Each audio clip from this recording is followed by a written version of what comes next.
That's always the way. Good evening, everyone. Welcome to another episode of Airfix and Chill. And tonight we've got two newbies on the chat, and I'll introduce them to you folks now. One of them is World of Wayne. Thank you, World of Wayne, for joining us here on Airfix and Chill. Yeah, thank you, Moz. It's good to be here. It's good to be amongst everyone else, and I hope everyone out in the internet land having a good evening tonight. Brilliant. What are you working on now on the bench?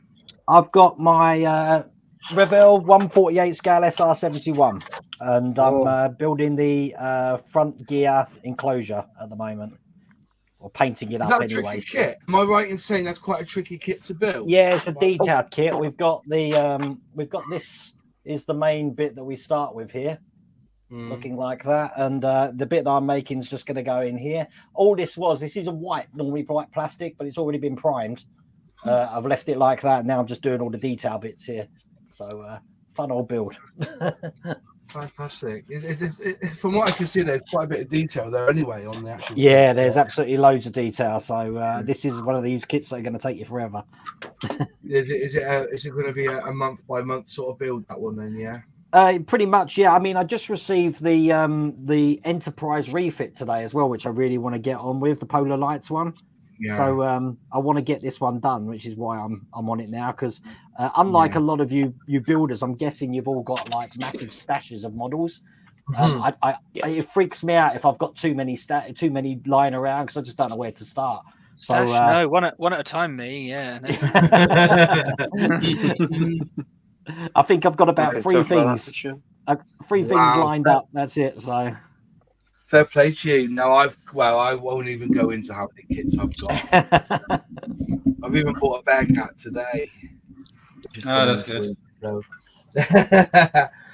James, model officer, pleasure to having you on my Airfix and Chill. How are you, my friend? I'm very well, and don't talk about your stash. Your accountant might end up listening. Yeah, no, I'm good, mate. Thanks for inviting me on. Pleasure. Yeah. If you don't know, model officer is behind the Sprue Box, which he has a shop called Sprue Box. Sorry, and later on we'll have a little chat to him about his subscription that he's set up, where you pay a monthly fee. And every so many months you get a box of goodies. So we'll talk about that later, my friend, if that's okay. But also I want to say that you're very, very involved with that brilliant charity, Models for Heroes. I am. Yeah, I'm a volunteer. I'm very lucky to be very good friends with Malcolm Childs, who's the creator of the charity. And it's great. For anybody that doesn't know what Models Heroes is, basically it's a charity that deals with serving and ex-service men and women from the military and also civilian services. And believe it or not, we use this model making to provide a therapeutic service to those people who are dealing with issues, mental health issues and all that sort of stuff. And as anyone that makes models will know, this is very good at channeling into a project, something creative that just blocks out everything else. So it's very, very useful in that respect. So, I'm very proud to be part of it. A very small part, but I am a part of it nevertheless. I'm not a hero, but as someone who has had dark times in my life, I know how amazing a model kit is for the treatment. I'm one of those people who what do they call it? I'm a cash advisor. Something it looks at the worst and everything. Something goes wrong, I always look at the bad. I think it's a word for it, like cash. Catastrophe. I can't say the word now, but catastrophe. That's the word. Yeah, catastrophizer. I'm one of them. But like I've said, shared on. There's a thing that's been put out by Airfix called More Than Just a Model or More Than Just a Hobby. Yep. And I look at modeling for my own mental health because if I've had a shit day, I know that this space, even though it's you know, kits in there. This is my space. I can just shut that door, turn on the lights, and just focus on something completely different than what's happening in my life. Do you know what I mean? And so I'm not, as I say, I'm not a hero, but I understand the treatment, how well.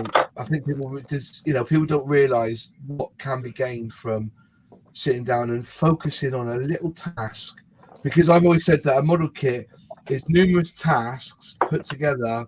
You know, the sum is bigger than the parts, isn't it? If you know what I mean. So yeah. but Yeah, I do, and I do support Models of Heroes, but you know, it's a fantastic charity, and I think and everything I've seen so far, I think it's wonderful. And you know, well done, James, for being so involved in such a great charity as that. To be honest, it's a pleasure because it involves a passion of mine, which is obviously model making. It involves a struggle in which I freely and openly will talk about. I suffer from anxiety and depression, have done for many, many years. And if I'm honest with you, I've used model making as that therapeutic method of dealing with my dark times and my dark sides for many years, and not really realised that's what I was doing. It wasn't until the charity came along that I added the two things together and went, oh yeah, Jesus, I've been doing that for years. Yeah, I mean, I personally, I had a breakdown in 2000, quite a severe breakdown, and the residue of that is still with me some 20 odd years later. Most of the time I'm fine, but every now and again the demons get me, and this saves me. It saves my life, literally. So no, it's a pleasure to be a part of it. I've got to be honest. Brilliant, mate. And just quickly then, what are you working on your bench at the moment? So just very, very quickly, I'm working on a Tamiya M8 Greyhound. I've been putting some extra bits and pieces in, scratch building, as you can see there. Put some, so I'll explain what I've done. I put some wiring in, I put some junction boxes in, I put the weld seams in, some rivets in. I've done the ammo storage and with some slidey doors that slide. Done all of that. We're at a point where I'm nearly about to put it in primer. I put some texture on the turret, which all I've done for that is just use a little bit of plastic putty and a bit of water and stippled it on. Give me the texture that I need for a cast turret. What else have I done? I've drilled, mad that I am. I drilled all the holes out of a machine gun. But yeah, other than that, I've not been doing very much, to be honest. But yeah, so that's what I'm working on, mate. Brilliant, fantastic. Just seen Matt from Model Minutes turn up in the in disguise. Hello, my friend. How are you? I am well. How are you? Yeah, good. Hello, Matt. What are you working on your bench? What are you working on your bench tonight, then, my friend? I've literally just finished a Jet Provost. Well done. An Audi special, yeah. So the one thing that I have forgotten to do, well, not forgotten, I did try and do it, but not done it well enough, was put enough weight in the nose. So as is standard, as many people who watch my videos will know, I always screw that up. So I put too much weight in mine. Do you want me to take some of my weight out and give it to you? That would be fantastic. I'd love to have some of that. Yeah. Mine will not sit on its tail no matter what you do. No, mine's the other way. But to be honest, it was a bit of a test bed for a thing I was trying. So we'll see what happens with that in the future. Fantastic, mate. Fantastic. Captain BFC, are you working on a Spitfire now? I have the KP Tempest that I've been working on intermittently during the streams. Yes. I still can't get this Provost to sit on its tail, by the way. Look at that. Let's put a track rubber under there as well. See what? Yeah. Hey, there we go. There we go. So I've got the KP Tempest. This one's the Mark V. I've got the Mark II just next to me as well. So I'm working on both of those together. Just want to get them ready for filling and priming by the end of today, really. And then I've got a myriad of stuff behind me that is in progress that I'll probably bring out at some point. Fantastic. Brilliant. Hamish, how are you, my friend? I'm living the dream. How are you? Really well, thank you very much. And what are you working on there? Is this for your YouTube channel by any chance? Oh yeah, I forgot to record. Oh, yeah. So currently I'm just going to take the camera off the stand, but I've got a Airfix Hurricane there and a Revel Spitfire. But there may be some other stuff that come out during the stream. We're just gonna look there for a second. We're not gonna look back, but that might come out today. I don't know. Depends if I can be bothered to take it off the bench. Brilliant. But yeah, it's a good little kit actually. Yeah. Good kits.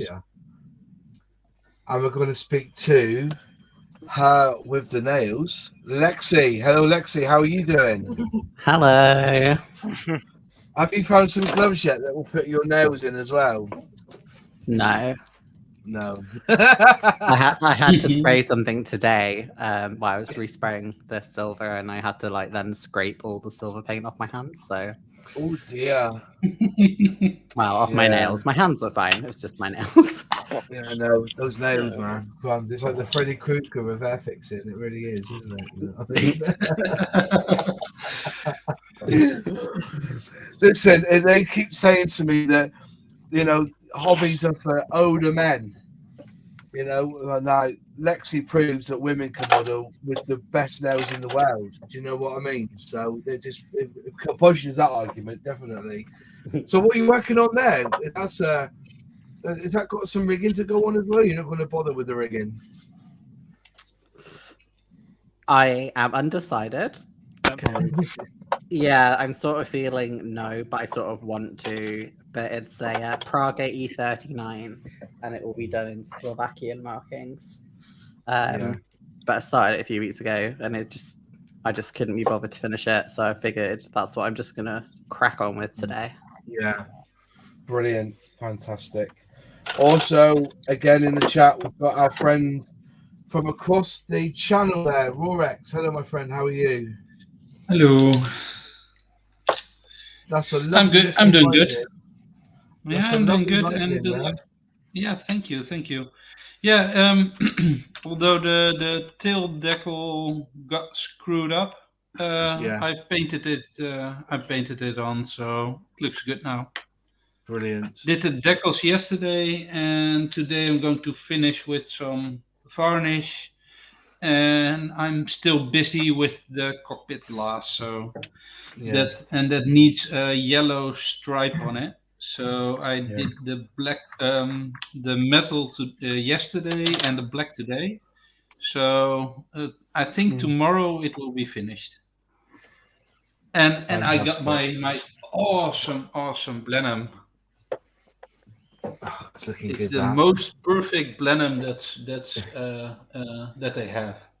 It's one of those weird prototypes with a big V tail, wasn't it? Yeah, that one. Yeah. It's, but I will make the best of it, so it's not a big problem.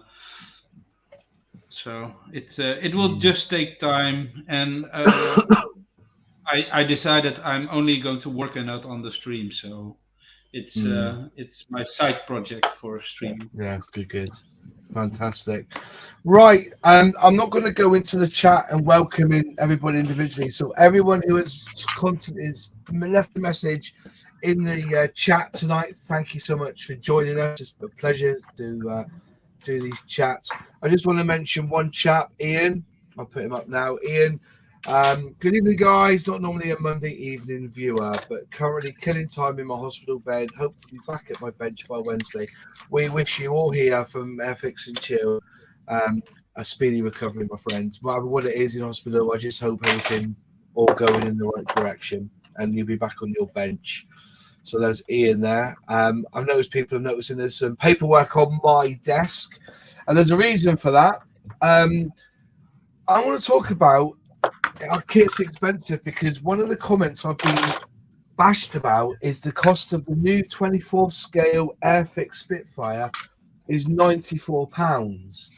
Now, I know it's just a fiver shy of £100, but people are saying that modelling is getting too expensive, and people are, expressing that years ago they could buy a kit for 2 and 6, which was 13 pence. Well, I was born in 79, and behind me, I'll put the screen up bigger so you can see it. If I just click the solo layout a minute, this is a PDF, amazingly, from October 1978 of the price of kits from back in 1978. So, if you look there, the Series 1 kit was 40 pence. 40 pence for a kit. So, you would be buying this kit here, which is a Fiat G50. If you look here, Fiat G50 is a Series 1 kit. You would have paid back in 1978 40p, right? Now, they re-released it this year as a vintage classic, and if I'm right, it was £6.99. But you can clearly see that what goes into this vintage classic compared to what was in here, basically it's a bag with a bit of card, and the instructions are just inside, like a small step instructions. Where this one, you get a bit more information in a bigger sheet, really, on how to build it. It's still 8 steps, but this is a bit of a short example because on some of the kits they have redone the instructions. But this one now is £6.99. This was 40p. And I'm thinking the cost of inflation, the cost of living, things are more expensive now anyway. But if people are saying that they could buy a kit every 2 weeks, they're for their pocket money, so they would have got about 20 pence for their pocket money a week. So every 2 weeks they could afford to buy one of these kits. Am I right in saying that the average? This is what I was looking online. The average pocket money in this country now is £6 a week. So for £6 every 2 weeks, you could buy an Airfix kit for £12, can't you? The cost of an Airfix, right, but cheaper than that. Yeah. So, is the cost of buying the kits more expensive now than it ever was? That's the debate tonight, and I was going to put it out there to you guys. Start with Matt for Model Minutes because he has thoughts on this anyway. Because I've talked to him about it before. Do you think the cost of modelling has got expensive, or model kits have got too expensive now for anyone just to crack on and do it?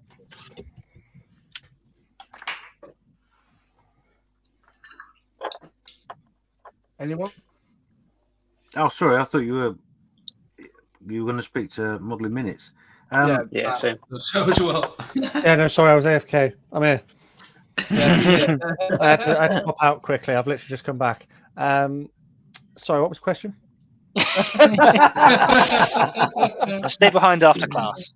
Yeah, stay behind. Might be my first time. Do you have? I'm saying that the model kits have got. People saying the model kits are more expensive now than they were back in the day. I think people have forgotten the sort of value of money. I think. Yeah. Like I had one guy leave a comment on my video saying that he used to buy kits back in the 60s for like 30 cents or something. And I was like, well, now that's like the same buying power as about, $5. So yes, the money has changed, but I don't think the value of the item has changed that much in comparison. So like when I started modeling, I'd be able to get like an Airfix Spitfire for like £3. Now it's like £8, but that doesn't mean that the money, I'm getting less for my money because everyone's getting, everything's inflated and stuff. So I think it's more the value of the money has changed, but the things have still got the same intrinsic value, if you know what I mean. Yeah. See, I was looking on the website and I was trying to work out what 40p was in today's money. In 1978. In 1978, 40p is equivalent now to, I think it's about £3 now. But that doesn't really affect us in that respect because the wages have increased. So if you were paying 40 pence for a kit, the average wage at the time was about £20 a week. Now the average wage, even for minimum wage, if you do a 40-hour week job at minimum wage, that's £400, isn't it? And if you're buying a kit for £6, See the difference there? Do you know what I mean? I've just gone on the Bank of England website. They won't go down to 40p. They'll only do £1. But £1 in 1978 is the same as £5 now. Is it? Yeah, £4.99 they've got here. So I rounded it up by a penny. Well, so times 5 inflation. So because I sort of deal with it in my, actual day job in terms of money, without going too far into what I actually do. A lot of things that, absolutely. Oh my god, no one expects the poor woman. But basically, what a lot of people forget, particularly when we're talking about inflation, is that inflation isn't just the only factor you have to consider. So, although inflation was worse historically than it is today, when you factor in other issues such as wage stagnation for well over 20 years, the fact that house prices have gone up so much over the last 40 years, actually people today are in a worse position than they were back in the 1970s. So things are more expensive, but it's not really because of, say, Airfix's kits itself. It's more that people just have less disposable income because of how, particularly Britain, but generally the economy has gone and people's wages are just so much lower relatively than they used to be. I think also now, going off of that, there's more things to pay out for nowadays. Like internet and Netflix subscriptions and all that sort of stuff. People want to have a lot of everything, I feel. I mean, I know a Netflix subscription isn't massively expensive, but it's like, just think about my own house. It's like Sky, Netflix, Paramount, Disney Plus, mobile phone, Amazon Prime, mobile phone. Like literally, there's loads of different stuff. So you have to think, where am I going to cut back on? What? And I think a lot of it comes down to budgeting. So if modeling is something that you want to do, you'll think to yourself, well, I don't want to spend, or whatever it is on a Netflix subscription, because I'll buy a model kit instead or something. It's your choice to do what you want with your money. But I feel like sometimes people forget that, you can chop and change and you can come back to things and, I had a McDonald's breakfast the other day, and I very rarely have McDonald's breakfast. And in my head, they're still very, very, very cheap, right? So I spent £7 on a McDonald's breakfast. £7. That's more than that G50, and that's just for something. Which What did you get? What did I get? I got a double sausage and egg McMuffin meal, although it was delivered as well. But, that'd be why it's £7. It's like £3 in the store. Yeah. I looked at their store menu. It's not quite that cheap, but it's close enough. Everything is expensive. Yeah. And if you're going to get enjoyment out of a kit for weeks or months, then does it matter that you're going to spend £10 or £15 on it? It's only expensive, really, as much as someone wants it to be. Like, you could go and buy a second-hand kit for £5, buy literally a set of paints for like a tenner. And then you're pretty much done. 2 frog kits for £5 the other week at the model show. I think something that I never understand, the margins that the companies are making back in the day are still the same as they're making now. Because I'll give you an example, because this lovely little kit here, the 1400 Mary Rose, is on Amazon at the moment for $18.99. But I bought this in Aldi for £1.99. Did you? So, yeah. Did they screw up the pricing? Did they? They screwed up the pricing. Well, they were $6.99, but because obviously that was about a week ago, this is what's left now. But even $6.99 from $18.99 makes you wonder: are they selling this at a loss, or is the cost price non-existent for these? Maybe they bought a bunch, right? They bought a whole stack to get people to buy stuff, and Christmas is coming. Yeah. I would agree with that, and you can tell that the quality control, because they've pushed to get so many out, has obviously suffered. Because my Jet Provost had short shots on the wings, and also since I've built it, I discovered that the seats did have short shots as well. Mine did too. Mine had short shots in the seats. And if that's two people at different ends of a county, effectively, we've both had separate incidents. How many other people have had them? I didn't have it, but Yeah. All right. But that's what I'm saying. I guess, but I bought mine last year, so I've had it for a year, and it's only just being built now. So. All right, Hamish's perfect jet provosts. Calm down. Yeah. But as I said, my main concern is that I had this guy called Baldrick was proper hammering me, and I said, yeah, but the Spitfire kit, the 124, is not for kids. And he goes, what do you mean? Because it's for kids. It should be easier to build kits. And I said, no, because I never built my first 132 kit was when I was 16, when I felt I had developed the skills to build it. And I think that it's not a case of the scale; it's the part count that goes into these kits. That's where it's at. And he made out that the 124th kit and that these prices have basically pushed kids out. And I said, that's bollocks, because I know of a 14-year-old lad who's gone and spent or asked his parents for a £300 PlayStation machine with all the games, all the controllers, everything he wants this year. So that's so that's basically the price. And I said, I remember buying computer games for my Commodore 64 for about £6 or £7. Now, it's not about the price of the game. You've got to subscribe to the game to get the benefit of it now, isn't it? So, your PlayStation, you're playing Grand Theft Auto, you could spend, £100 and £100 on a game like that, or Fortnite, where you want to pay for the clothing and you get your character do special dances. You've got to pay for all this stuff. I don't think pointless thing. Yeah, I don't think that we're outpricing the kids in this. In addition to, but I don't see kids doing scale modeling because they want to play computer games anyway. If you compare it with something maybe not as modern as a computer game, which has come along and obviously changed the market a little bit, I've just gone on Amazon and looked up the price of the Mitre Official England Football, and even the cheap Amazon one is £11.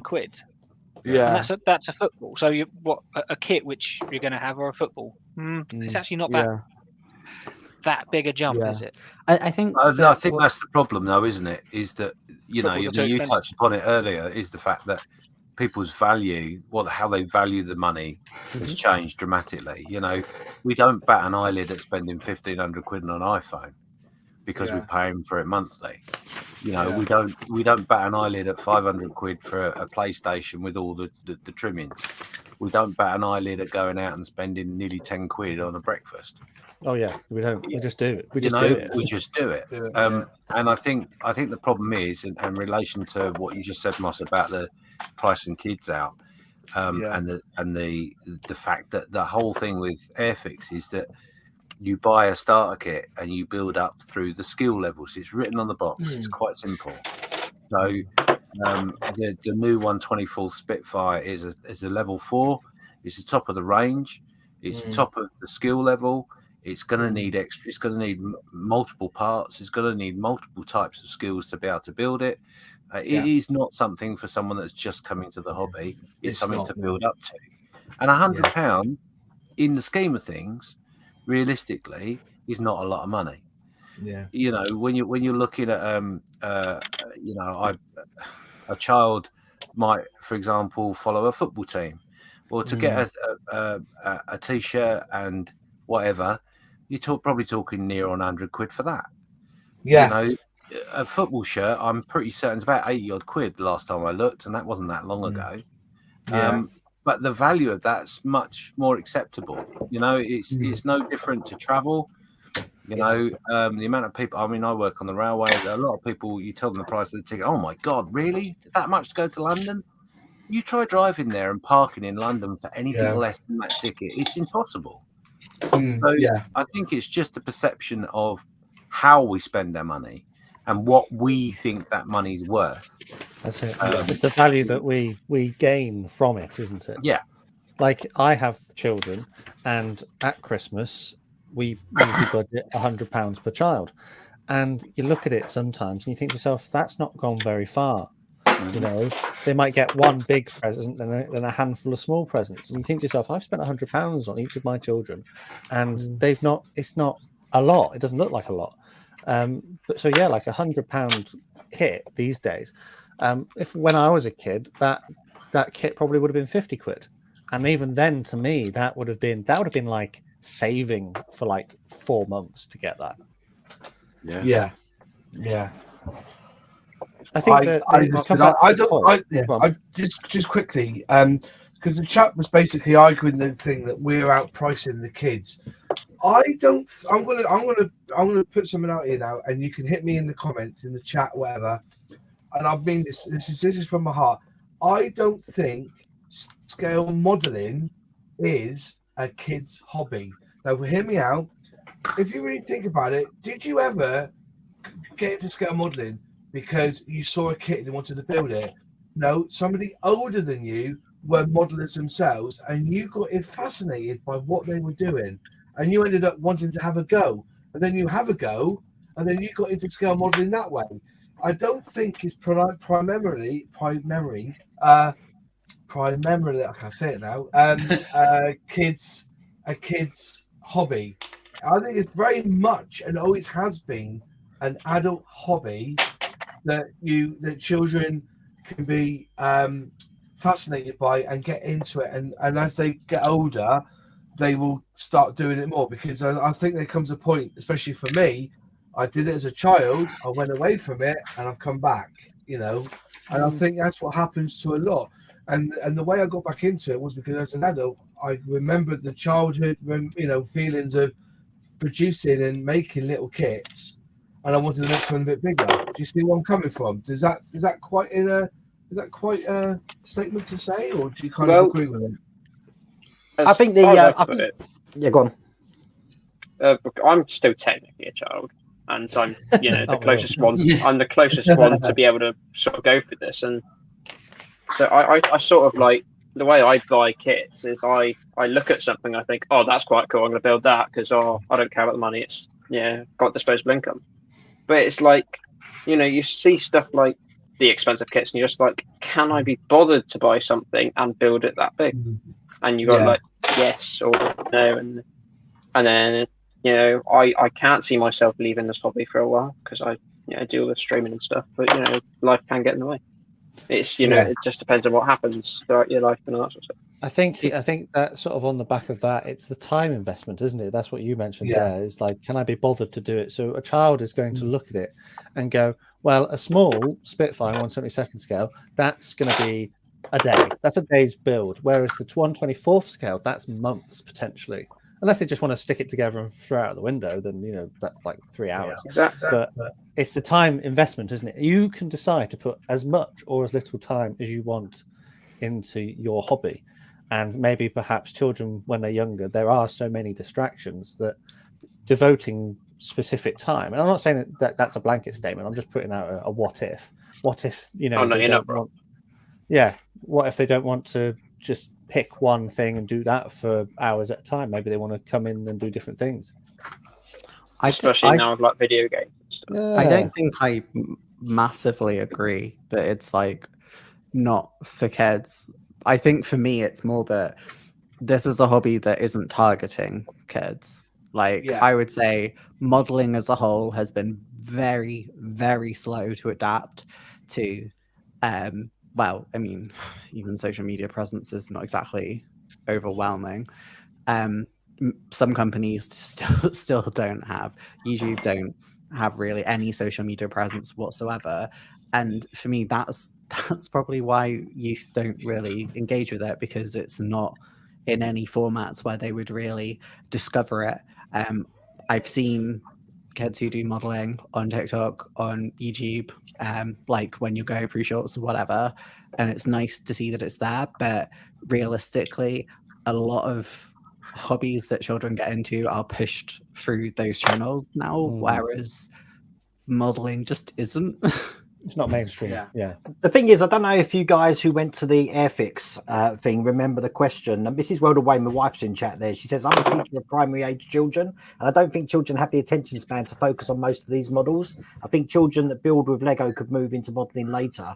The thing is, if you remember Dow was talking, someone asked the question about why they don't include photo etch parts in their models. And he says the reason is because the age range is 10. You don't want kids with scalpels cutting photo etch. So they still see their models for kids as well as adults. Yeah. But It's yeah, better I was to just have trying it to make a accessible, isn't it? statement. Yeah. Agreed.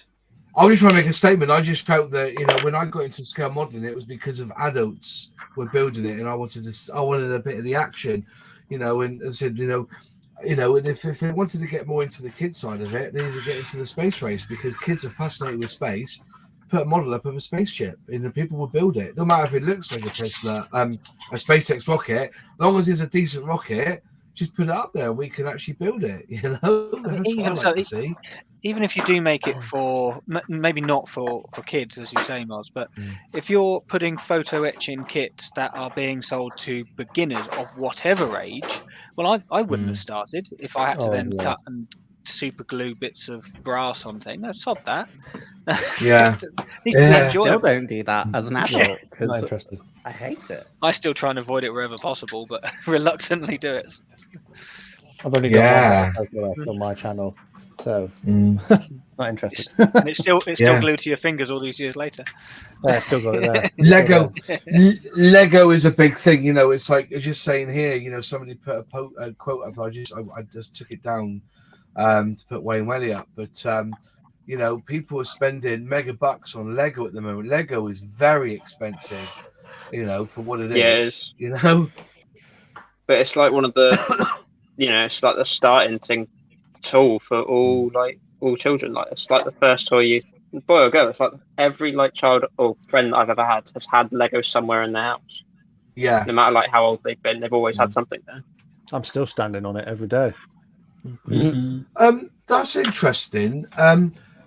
Even in the 1980s, so is one of the comments from the chat. Even in the 1980s, I was buying car kits with warnings of them saying they were intended for adult modelers or those over 14 years of age. And do you know what? I think that was the age for Revel kits, wasn't it? 14 years and over. Or am I imagining that? But 14 was about the right age. I remember that I couldn't buy the glue. I could buy the kits, but I could never buy the glue from the newsagents. I was underage to buy the glue. 14 on it.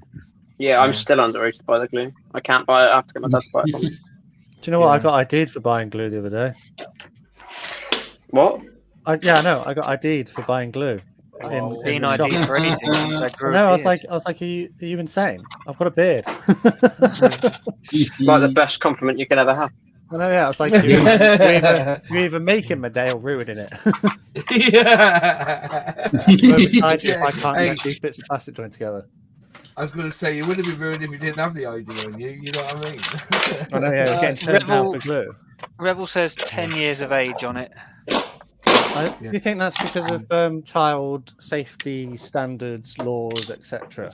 Almost if certainly. They don't like that. market it as a child toy, then they don't have to go down, expensive avenues. To be brutally honest, you couldn't get away with this ever being for children because of the amount of small parts. Tamiya also says 10. 10 years old. I'm sure out there are 3-year-olds who have built model kits. That definitely somewhere someone has let their 3-year-old do that, but there's no way they've done that unattended because they are going to eat it. I did laugh at the fact that quick builds are for 4+. Is it quick builds are 4, 5+? Is that what they was it 8+? Something like that. Yeah. So knockoff. It's knockoff Lego. Yeah, well, that's right. Yeah, but so quick builds, Airfix quick builds are for 8+. But if they've got Coca-Cola stickers on them, it's over 18. It's you know what I mean? Because it's advertising Coca-Cola, and you can't advertise Coca-Cola to anyone under the age of 16, isn't it? Suitable for over 16s because it's got a Coca-Cola sticker on it. It's quite weird, isn't it? But I don't know. Just looking for the comments in a moment. I built more as models as a kid to middle teens than as an adult, and I get that.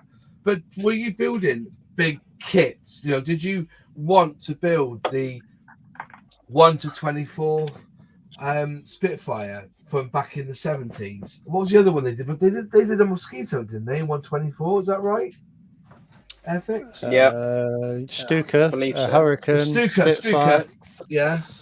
Did the kids really build those big kits? Because I don't think they did. I wanted them. Yeah. Never had them though. They were always at the price range. I wonder what price they were then back in 1978. They would be Series 20, wouldn't they? Has anyone got a catalogue? Yeah, if only. Go back in time and get one. Let's Google it. Airfix catalogue. Yeah. What was the price? Oh, there's one here that says 1975 PDF. Let's have a look at that. That's the one. VintageAirfix.com. That's the prices. It would have been Series 20. Doesn't say the price. Is your printer working now, by the way? Yes, it's working. It's working? It's actually doing It's working. It's printing a tank. It's printing a tank. So you're keeping it? Yeah, well, yeah, I am now. You need it for your collection. Need it for my collection. I've got a Lego kit that says 18 plus. Wow. I was about to make a comment as to what that could possibly be. I've decided with minors in the chat, we're not going to. Fair enough. Fair play. It's a special gift. So back in 1978, I presume the Series 20 kits, they were Series 20, weren't they? Those big 1/24 scale planes. So they must have been £9 back in the day. Well, that was half a week's wages. If the average wage in 1978 was £20 a week, do you know what I'm saying? It's what did you say? It was £9 in £9.28 in 1978. I can only do that. 1978 supposedly is £45 now. Right. I'd love to get paid weekly. Then you double that, don't you? So if the average wage was £28, what's that in today's money then, mate? £28 a week. Yeah. Hang on. 28. 19. Oh, it's gone away. 1978. You said. So it's £140. But the average wage in this country is £100 a week, isn't it, on a 40-hour week? Oh, I don't. £100 a week for 40 hours. That seems low. Wait, hang on. £400 a week. Minimum wage that is makes £10 sense. an hour. Yeah, that makes sense.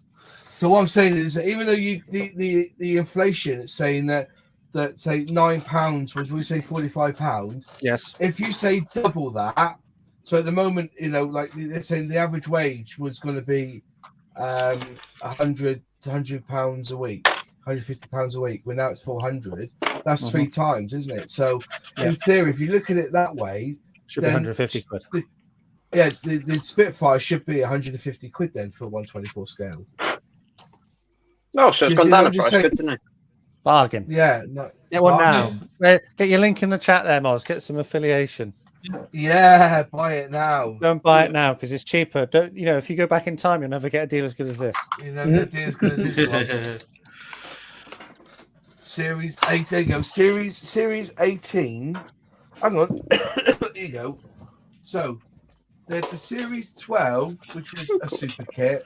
The Spitfire and the Messerschmitt was a Series 12. That would have been £4.35. £4.35. The Series 14 kit, which was the Mustang P51 and the Hawk Hurricane, would have been £7.99. £5.60. And the Series 18 kit, which was the Hawk Harrier and the Stuka, they would have been £7.99 each. And the Bentley, the 1930s Bentley was Series 20, that was £9.25. So the Bentley would have cost more than the 1/24 scale super kits back in the day.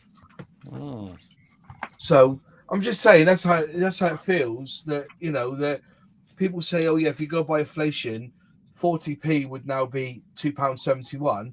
You've got to then triple that to be on par with what the wages are now, aren't they? So I think they priced it about right. To be fair, the new Spitfire 1/24. But then again, like somebody already commented, you just wait till Tamiya bring up their prices next year. I think we're going to be stunk. I don't think many people will build Tamiya next year, even though they're good kits. I think the prices are going to sting. I don't know if you heard any about the pricing, James, because you do Sprue Box. Have you heard anything about Tamiya pricing going mega high? No, I haven't. However, we have had a very perfect storm over the last 18 months to two years, with prices of shipping, prices of materials just going up at such an enormous rate, uncontrollably. So I think it would be reasonable to assume that imports, well, in fact, actually, I can tell you for a fact that one of my suppliers sent out an email 3 months ago, I think it was now, that basically all of the products that he gets in, bar 3, would no longer be coming across his door until the prices, the pound against the dollar changed. Really? Yeah, he just wasn't buying anything because the exchange rate is so awful. I mean, it's what, £1 and 6 pence, I think it is at the moment, something like that, against the dollar. And what you got to remember is, although you're buying in China or anywhere around the world, the shipping is always in dollars, and everything gets converted into dollars. So, you know, it's a crazy situation at the moment. I mean, it's a really good time to start a business selling models, to be honest. Yeah. Yeah, I mean, when I started, I started my little adventure. It's just coming over 2 years now, which I'm quite surprised at. But when I first started it, 2 months after I started it, plastic was really hard to get hold of because there was problems with manufacturing. Oil's gone through the roof. Shipping's at one point, instead of a container costing £1,500, it went up to something like £9,500 to £10,000. You know, that's without the someone putting a handbrake on their boat and stuffing up their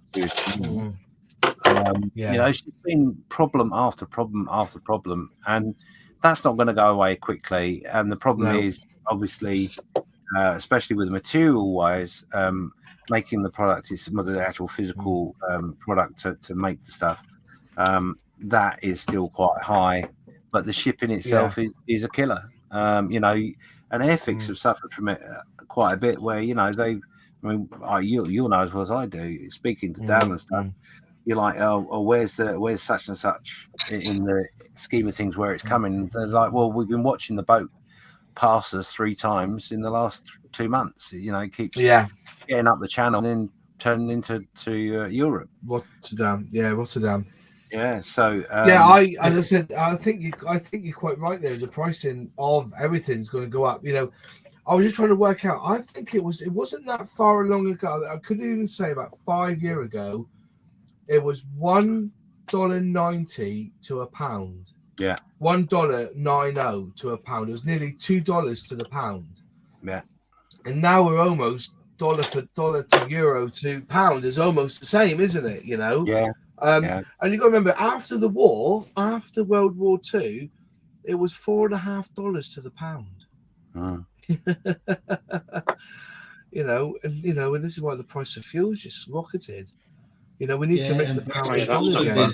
Didn't do a lot of good. I still makes driving very expensive. Yeah, I think at the end of the day, I think people like Tamiya, etc., will take a little bit of a hit on their product to a point, because they, you know, there's only so much you can increase the kits.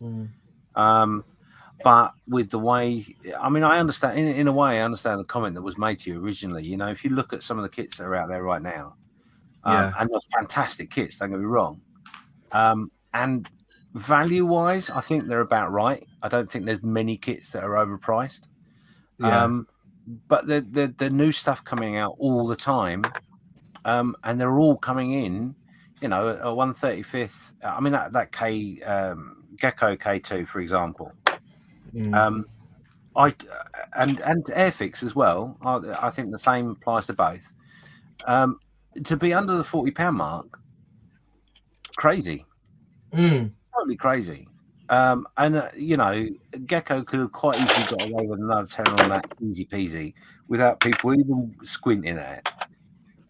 Because of the few extra bits and pieces that you find in that kit compared to the Airfix kit, and they are very much aimed at different parts of the market. You know, Airfix kits are very much broad spectrum kits, whereas you know, when you were talking about photo etch and that sort of stuff, that's a little bit more specialized. It's a little bit more geeky, if you like. You know, they're aimed at modelers, not people that are tinkering.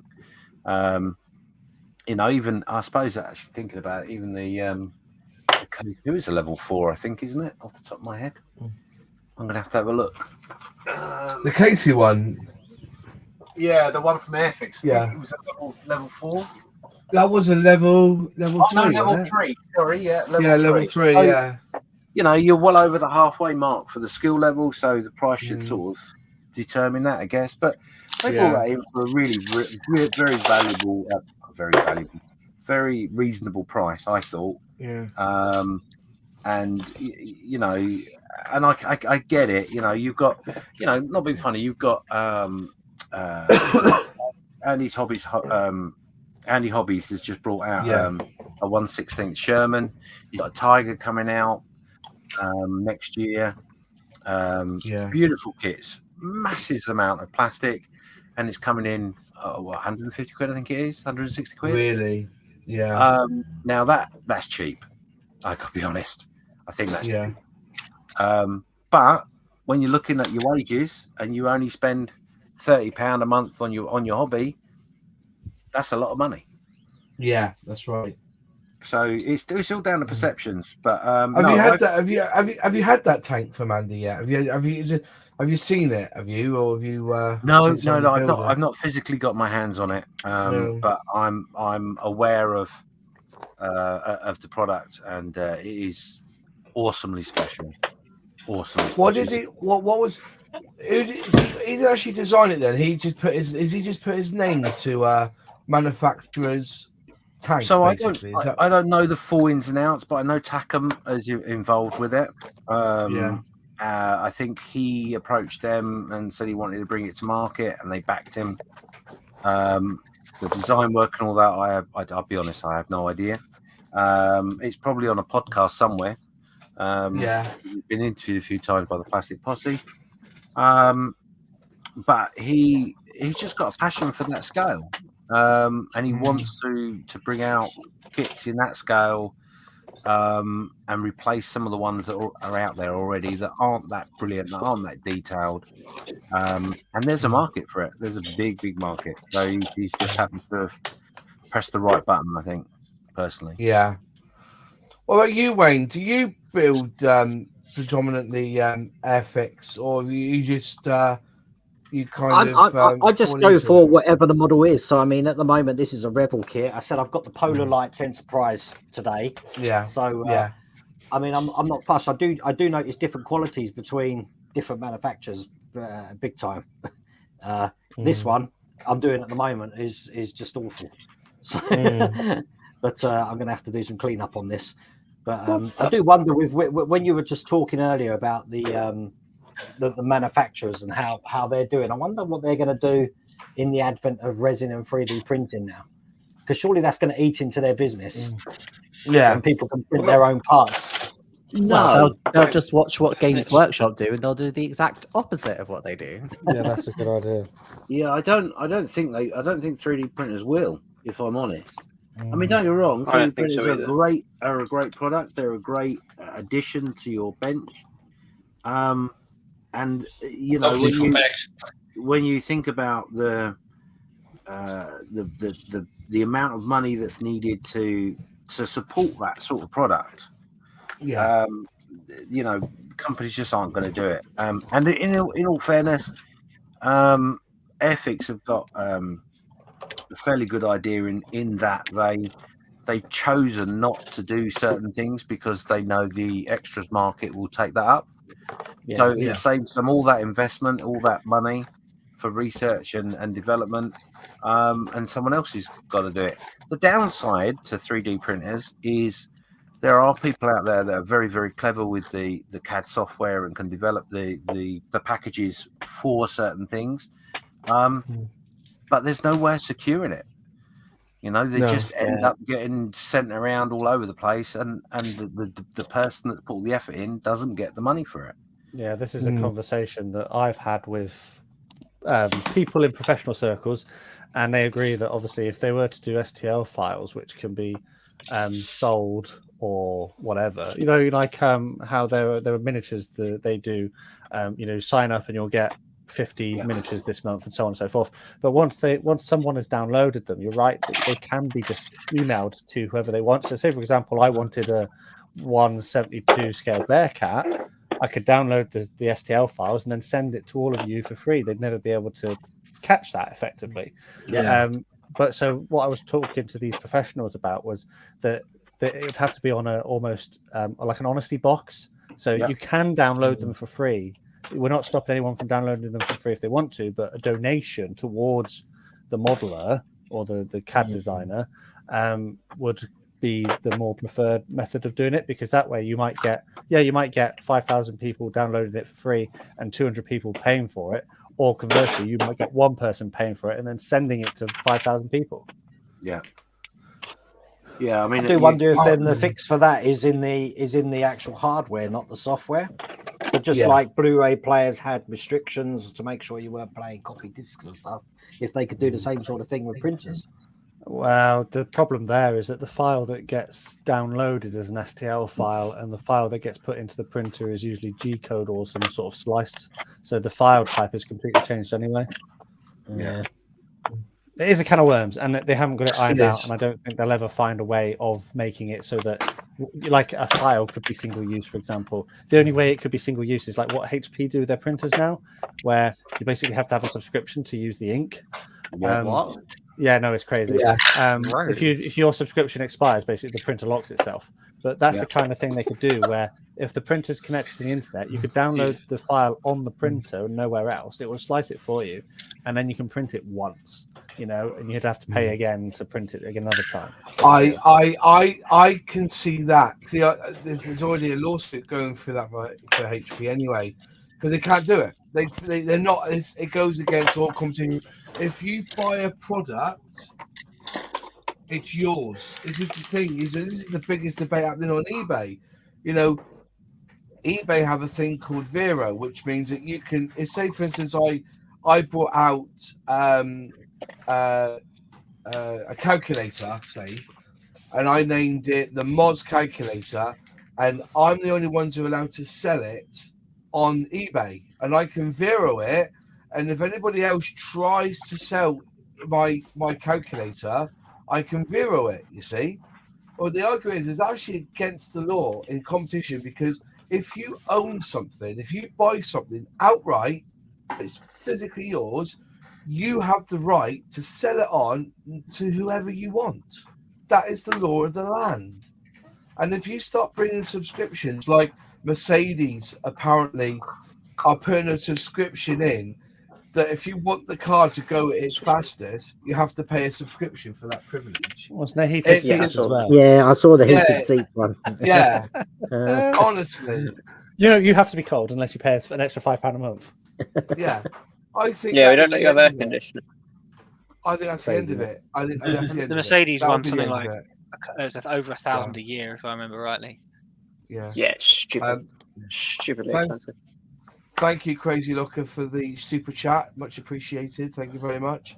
I think that's it, you know. But we go on about all this anyway, you know. At the end of the day, like somebody has actually put on in the comments, I think it's absolutely brilliant. Home taping is killing music. It never killed music. It actually helped it. And I told you, if you've got a Spitfire, 1/24th scale Spitfire, and they say, you know, who's gonna print those 489 parts? Look how long it takes for a 3D printer to print one part. I don't think 3D printing will ever get to the stage where I think, to help with finer detail and stuff with STL files, yeah. But on an average build, I think it's something that always comes better, doesn't it? I don't think 3D print will ever get as good as a good old injection molding. And even they know that in space anyway. They're talking about creating these 3D printers to take to them to Mars to 3D print parts. But they know that the resin will be a problem because to harden resin is the hardest thing, because even Chris said when he first printed off the 3D printed resin parts for that Spitfire, within a month it got soft because the sunlight got to it and everything. Do you know what I mean? So I don't think it will work. I don't know if you can see that in the picture. That's a complete 3D resin print. Yeah, of the spaceship from the black hole, and there's all of those files on a big enough printer, apart from the top, could be printed in pretty much 2 goes. So that's an idea of the detail you can Is get. that filament print or is that resin print? No, that's a resin printer. There is. Wow. And it hasn't gone soft or nothing then? No, nothing at all. As long as it's fully cured, then it shouldn't be a problem. But as long as you get your curing and all that right. So he did it wrong. Wow. So I got that wrong then. Well, to be honest, I don't know much about it. I mean, resin it's like I found some of my prints sort of warp over time. I found the worst thing to do because I had water washable resin is warm water, because in warm water the resin wants to warp. I think that there is legs to it, and if you're using good quality stuff, you shouldn't have any issues. But this is it. Like, who was it? I want to say Simon Kohler talking about 3D printed parts, and he's saying, well, we don't use 3D printed parts in our railways because they're not dimensionally stable and they warp over time. And I was like, well, mine are okay. What have you been using? I think it's just him saying, you can't use this. Like, if anyone was thinking of going, I'll get a 3D printer and print out my own trains because it will cost me like £1,000 less, then he's gone, well, you can't do that because they'll be no good. They've gone, oh, okay, Simon, you know best. I'll buy from you continuously. Yeah. Jeff72 just said, I'm detecting a bit of subscription is an option and extra. Yes, that's true. Yeah. Audis and Mercedes have the same problem, I think. Yeah, Volvo drivers too. I told my wife that once. I told her that they were optional extras, and she believed me. Yeah, but I think Simon Kohler, he's just protecting himself, isn't he? But he's we know about Simon Kohler, but they've heavily invested in this TT120, and to be fair, TT1's that size, resin print, you could easily resin print, filament print even your platforms and your housing. Just you wait. That's where I'm going with this. On the back of my train that I've just managed to derail, trying to bring it into to show a 3D printed brake van that I bought off eBay for not very much. Which I've painted this hideous green colour for reasons that will still amaze me. Is it the most detailed thing ever? No. But from most distances, this is absolutely fine. Yeah. So didn't you do that with some resin stuff, Matt? You had, is it like as a trade company, and they came on Facebook for a while, YouTube for a while, because they were getting harassed by people, weren't they? But they brought out, you built one of their tracks, didn't you? One of their trains. Oh, you mean Budget Model Railways? Yeah, Budget Model Railways, yeah. They're still going. They've got filament printed locomotives. I've actually got one they sent me to build, which I haven't got round to yet because obviously I've got lots of projects. They're all right. They're simple. They're cheap. If you can get a chassis and some wheels or whatever, you can easily look at making your own locomotive for half of what a brand new one would cost you. So it is a good idea if that's what you want to go with it. Yeah. Naturally, the thing I always say about model trains is it's all well and good giving me a locomotive and coaches which I will then buy, get it out of the packet, put it on my track, and let it run around the room. That's wonderful. But then what if I want to put extra lights in it and I want to then repaint it into a different livery to make it more prototypical, and then I want to weather it, and then I want to add extra details? Then why have I spent £150 on what Hornby considers to be the best they can do for me to then go and improve it even more? Just give me the bits in a box and I will do my detailing from the start, you know? Is that always with that 120 range? It's always completed kit. Is it always a Hornby all completed? It's always kit? ready to go. They're always ready to run. Yeah, that's what I thought. With that 120 range, there's going to be a limit on the amount of scenery and stuff they've got for that scale, isn't there? Exactly. You're gonna have to print it. Yeah.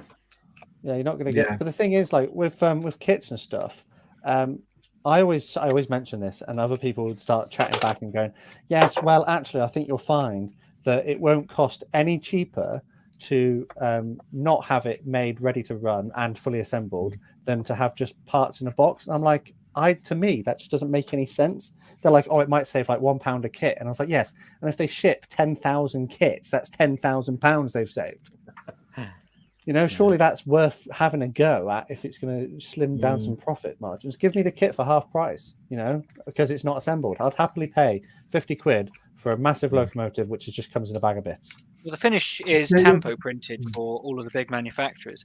So if you just injection molded or die cast all of the bits for it and chucked it in a box, they are saving money because they are not tampo printing stuff. It will be. But that goes against the mantra of Simon Kohler, isn't it? It's for keeps. Speaking of it being for keeps, I've literally just sold 2 Hornby things on eBay. So is it for someone else for keeps? Yes, maybe. But you talk to people, they've always said that, you know, modern railways has always been the most expensive. And the killer for me, which I thought was quite interesting, was as soon as they announced the pricing of the TT120, everyone jumped down saying, well, that's the price of OO gauge for fucking years. And that's why you put your prices up, because you wanted to fit TT120 in that price range. And if anything's going to be outpriced in the market, is that for the OO gauge? Because some people say this is getting too expensive now.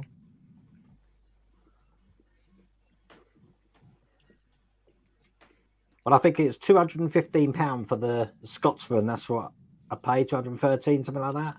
But I don't know get your discount. The thing. No, I joined the club, the £30 off for the year sort of thing. But as soon as it came up, I was like, ooh, I can fit this in my workshop. I've gone for I've actually ordered both of the TT starter sets. Oh, you got wow.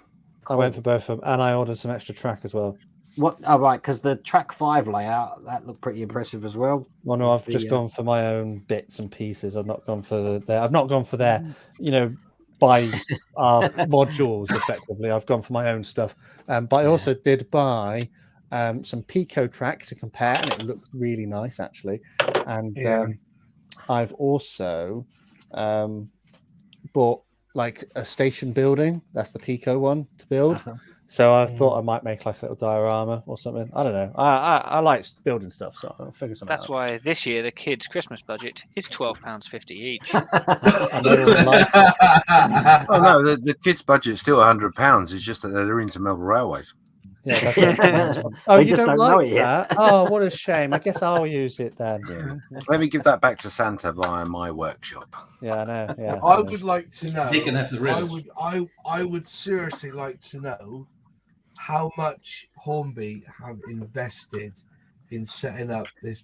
But it's I'm gonna have to say it, a brand new scale range market in this. They must have spent £2 million, £3 million minimum on tooling, designing, you know.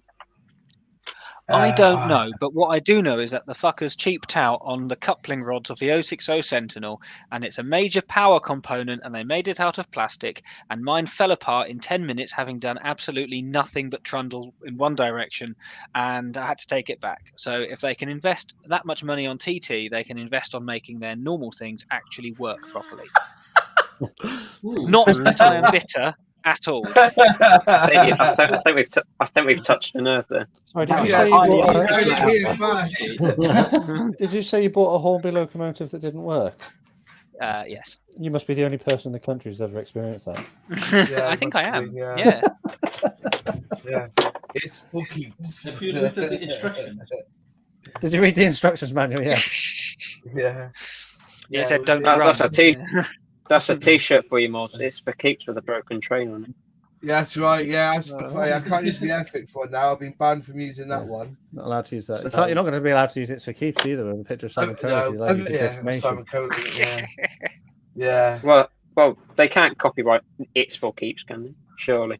Unless they use it as a what do they call it? Like a slogan or something? Yeah. Yeah, trademark, isn't it? Yeah. That's the worst slogan I've ever heard. Have you tried on your shirt yet, Matt? Your Airfix Oh, do you know what? I keep forgetting. It's still in. I haven't unpacked again. I still haven't unpacked myself. Yeah. It's still in a bag. I will get around to it at some point. I'm sure it fits. Not out of the bag Thank yet. you. That's right then. Yeah. Oh, I my was God. expecting Otherwise, those after people- Christmas it will fit. Yeah. No. I said I was going to get him. I was going to make them up for gifts for the channel, but I've been told to stay clear of it for a day or so. I hope that he recreates them because I think it's a really funky design. I think it's quite a statement actually if you actually look at it. And he does have 170 to 124. You can have 172, 148. Do the whole range in all different colours, you know.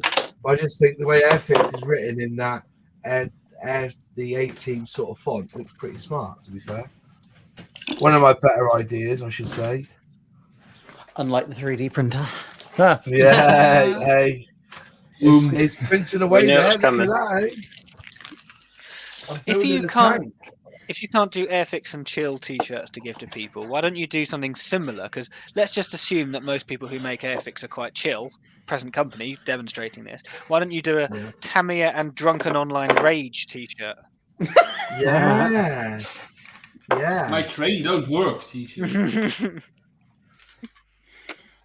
I've looked at. I have considered getting the Hornby logo, Hornby Hobbies logo, and changing it to Horny Hobbies like that. You know, Oh, like wow. the Airfix. Remember the Airfix one, the old Airfix logo? They had it as Airfux, didn't they? AIRFUX. Yeah, it's been done. Airfux. It's been done. Oh, I still see that circling around. Yeah. I could do a Horny Hobbies one, couldn't I? Just change the B to an N, have the same font and everything, and just see how far I get with that one. The Horny Hobbies. I'll be honest with you. I wish Airfix did do their t-shirts again because some of their t-shirts were pretty cool. Yeah. And mine are all faded, no good now. And I never got the opportunity to buy them. Dal, if you're watching, extra large, thank you. Yeah. I think Airfix should redo their dogfighter game that they had back in the 90s. Yeah. That was so bad. Oh, it wasn't. It was It like was. Micro Machines. It was like Micro Machines No. on the Sega Mega Drive. Imagine how good they could make that now, where you could upgrade your Yeah. plane and you could fly around and shoot your little Yeah. ground targets and Hey, tanks and stuff. Hey, I tell you Do a what. they partnership could with War Thunder. Oh, that'd be sick, yeah. Although they want to do that, I don't know. It's hilarious. Did Oh, that, there didn't they? I've actually got one of their kits from that. Mm. I reckon what they could do is actually create an Airfix game where you design your own bits for a particular plane and 3D print it. Oh, wow. Oh yeah. That's what you That should sounds do like with the humble printer, but you don't on Mac. Yeah.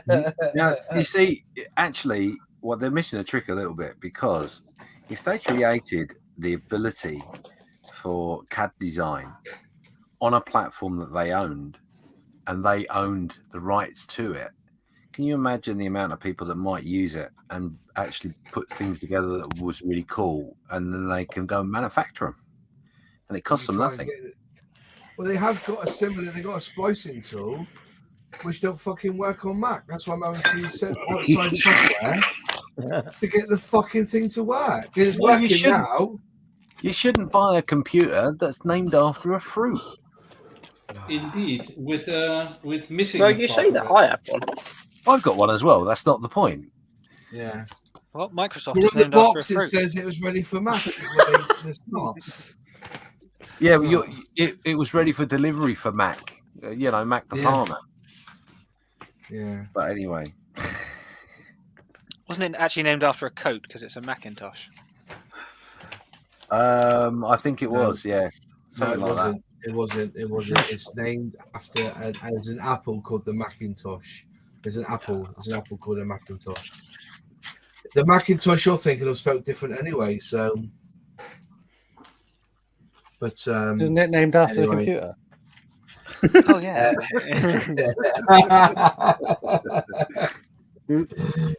Oh dear! Honestly, it's been 4 weeks, but yeah, as you can see, it's printing a tank at the moment. So I thought I'd put it up there. I've got the software to work. What flavour? It's It's a little one. A little tank. Yeah. Little tank. I've always... Yeah. Yeah, you need. You're not gonna show off the crane to everybody. I'm just going to let you if the crane. Fucking hell, the crane. Want to see the crane? Do you want to see the crane? I'll show you the crane if you like. Do you want the it? Crane. Excellent. What kind of crane is that? I don't know, but what gets me is that I've just printed this off, and I cannot remove it from the backing. I can't remove it. It's like welded on. You know whose problem that sounds like, don't you? You need the back to help that one. I can't, and every time I try to touch it, it breaks. Look at the barrel on that, man. Honestly. If you shoot Consider around your corners, orientation might be wrong. No. No. No, it's not me. It's the printer. Yeah. So you try to take it off, it's like it's proper stuck on the. I just. It's such a shame. It's a perfect printer, right? So you're keeping it. Get it off. Oh. Have you tried turning it off and on again? Yeah. Here we go. Well, just look at that detail on the top, man. Oh, beautiful. Beautiful. It's going to take a lot of work to get this anywhere near. You don't need additives to replicate cast parts. You just wait. No, that looks horrible. You got a little flesh on it. A little. It doesn't even fit in the hole. Oh, it does. Just. That's what she said. Sorry. Yeah. It is. It isn't the best, lads. It really isn't the best. A lot clean. And this is the thing with resin. You know, this is why resin like this will never ever come to fruition in modelling, because us model scale modelers, if we see a bit of flash on any kit, it means it's a dog shit kit. We all know that. Oh, I've had to clean this fucking thing up. Too much flash. Fucking 3D filament printers. Fucking hell, so much flash on that. Honestly. Way too much effort. Yeah. What resin? Oh, yeah. Else to do all that. Yeah. So, people saying about the Airfix kits are crap, right? And people saying this Airfix 124 scale is crap. Would it be a good assessment to say that if Airfix created a kit, right, developed it, built it, and put it in a Tamiya box, would it then be a shit kit from Airfix? No, it'd be a shit Tamiya kit. Yeah. It wouldn't be. No. They would laud it as being one of the best kits. Yeah. It just depends if the kit's actually shit. Yeah. You know, if it's good, like, for example, the P51 or the P40 in a Tamiya box, I would think that's a Tamiya kit because it's a quality kit. I enjoy building it every time I build it. That's why I built 5 of them. The plastic is a slightly different shade. I'd tell straight away. Well, yeah, but they could just, print it in slightly different plastic. Well, what if I was to tell you that Tamiya had some kits made by Academy? Makes sense. Would you? I'd tell you the same thing about Airfix. Yeah. No, Revel use Academy as well. There is a certain feel to most Airfix kits. It's not in a bad way. It's just a distinctive. I just and they're really good. I like them. I just think that the way people speak about Airfix is just so uncalled for sometimes. It's like, I just feel that sometimes they just get a hard fucking. They get the shitty end of the stick, don't they? When it comes to all this.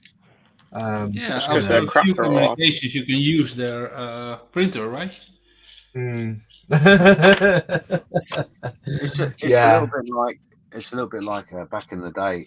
It's the reaction you had to the little jingle class, Yeah. or someone else that had something different about them.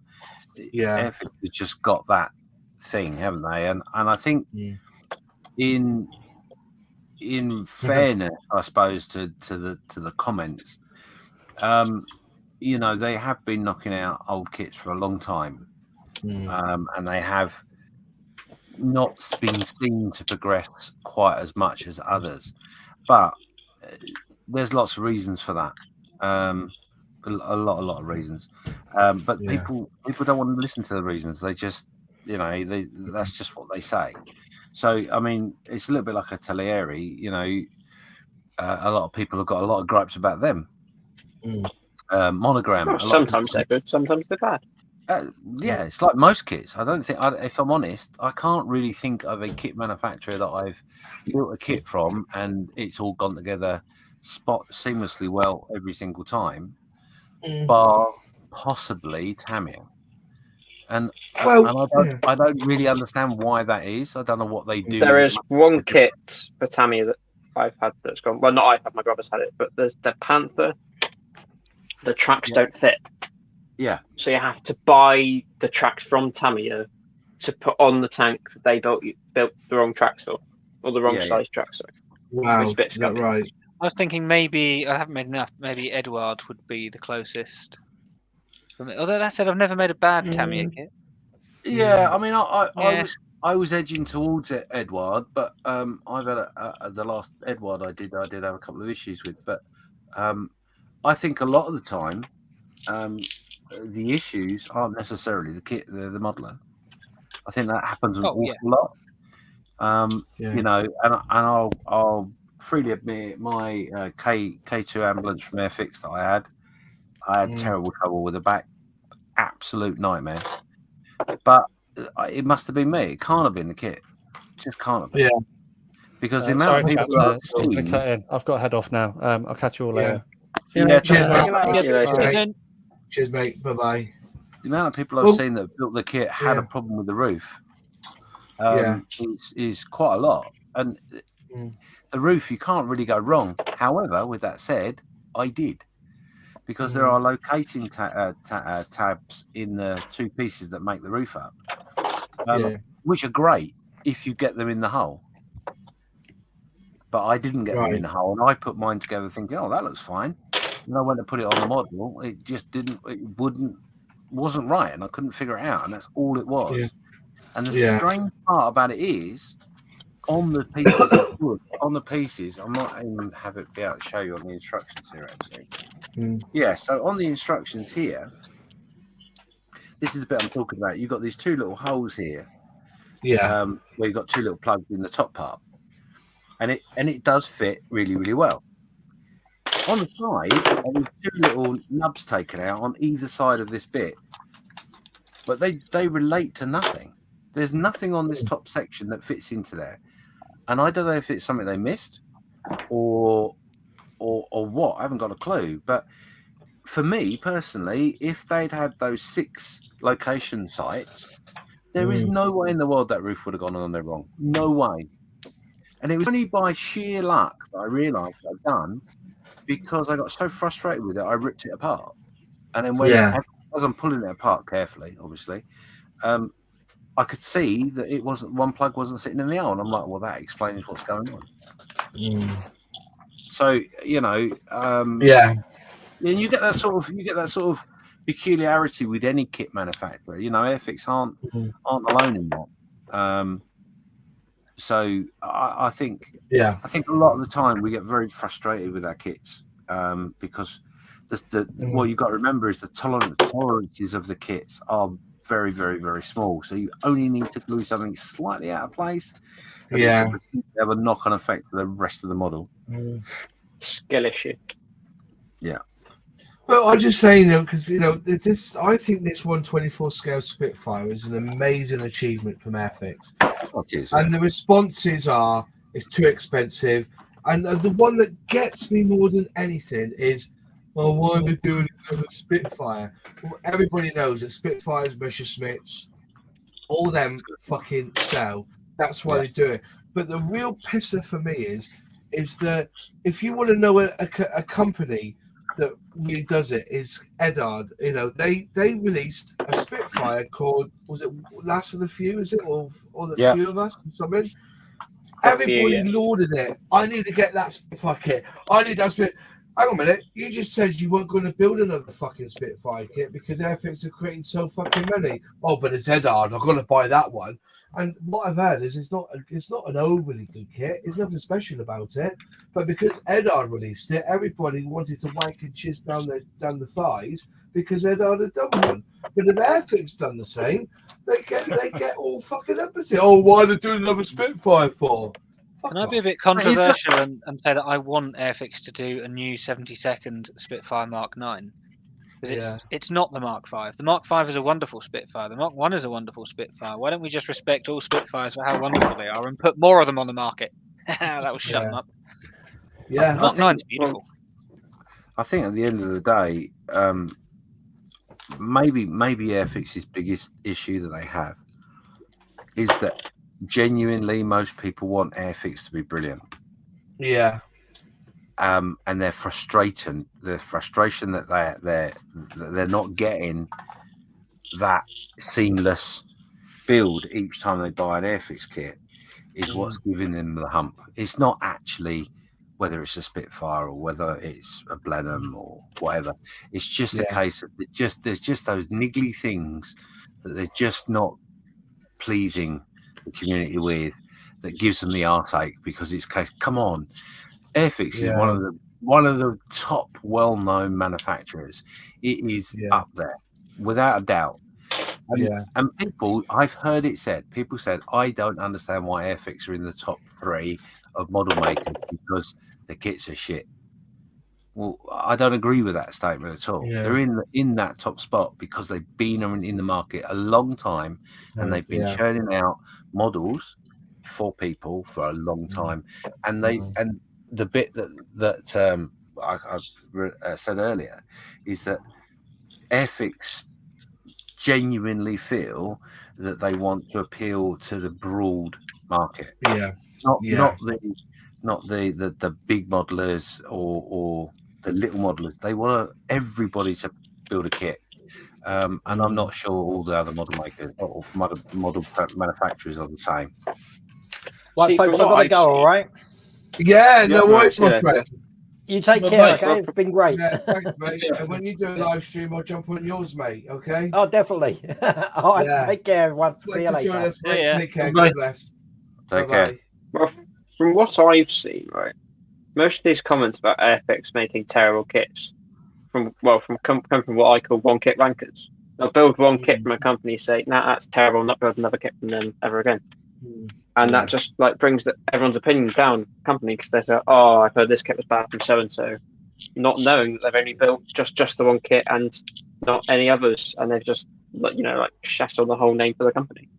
I just don't think they're right. I don't think it's fair at all to say that Airfix are not good kits, because they are. Maybe the 70s ones are not as good by today's standards, but the vast majority of Airfix kits I've made of all ages have at least gone together okay. And that's surely what's important for most people. I feel like it's like a lot of brands, though. Like, once you get a reputation for not being great, it's really hard to get out of that.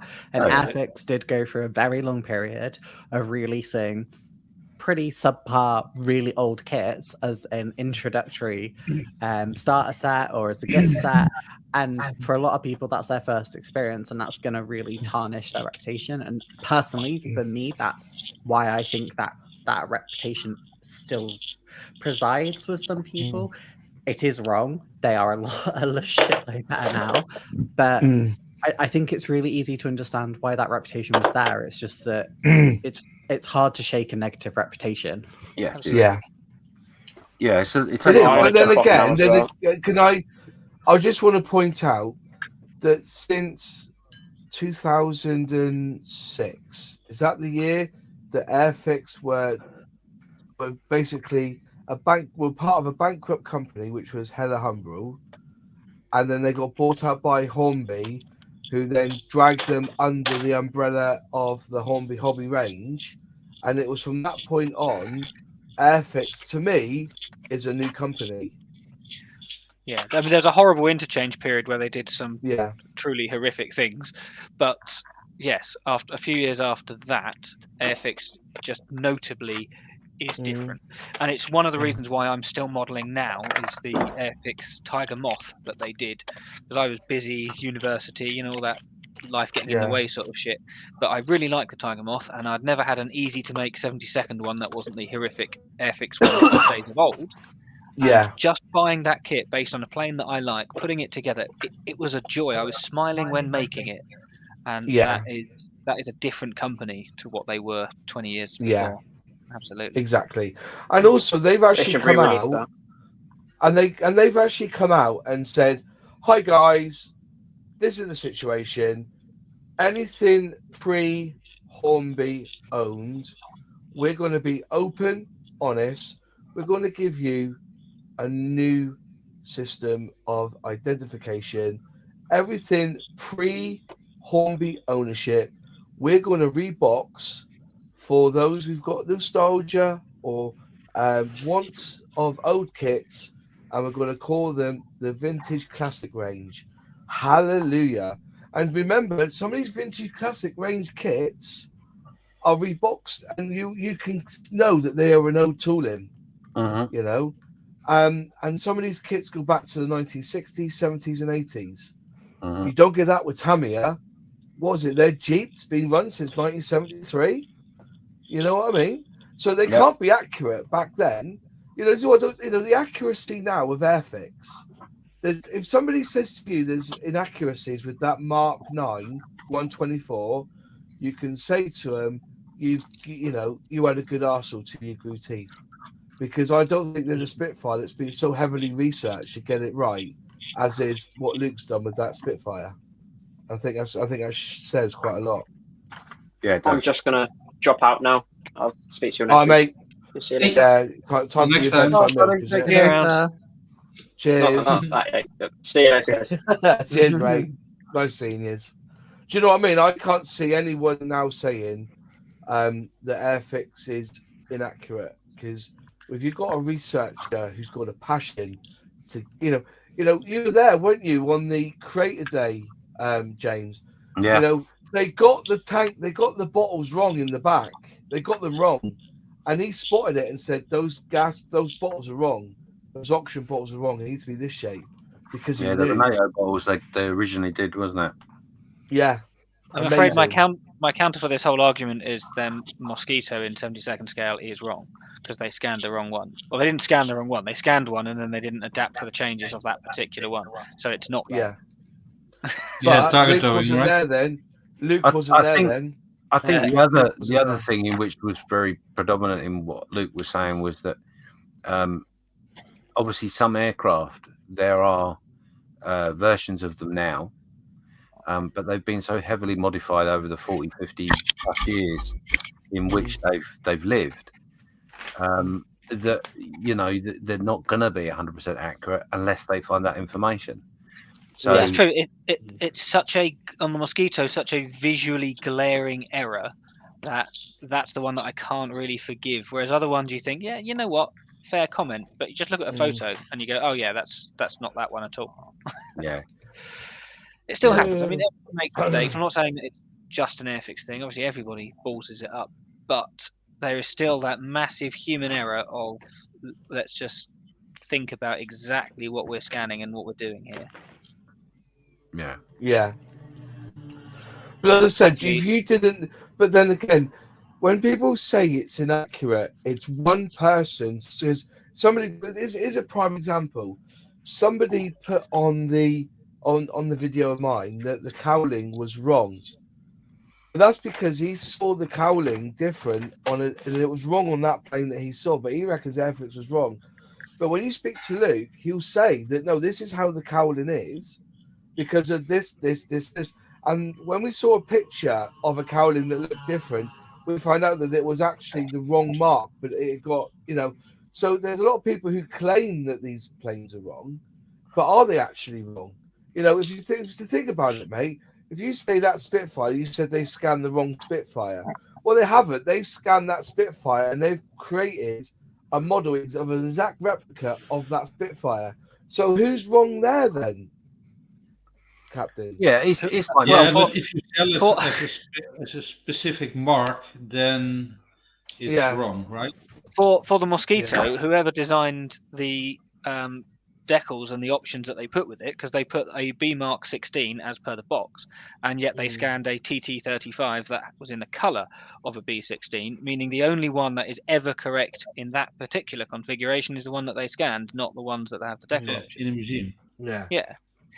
And that's perfectly understandable. That's fine. It's just it's such a large visual issue, which is the entire underside around the Bombay.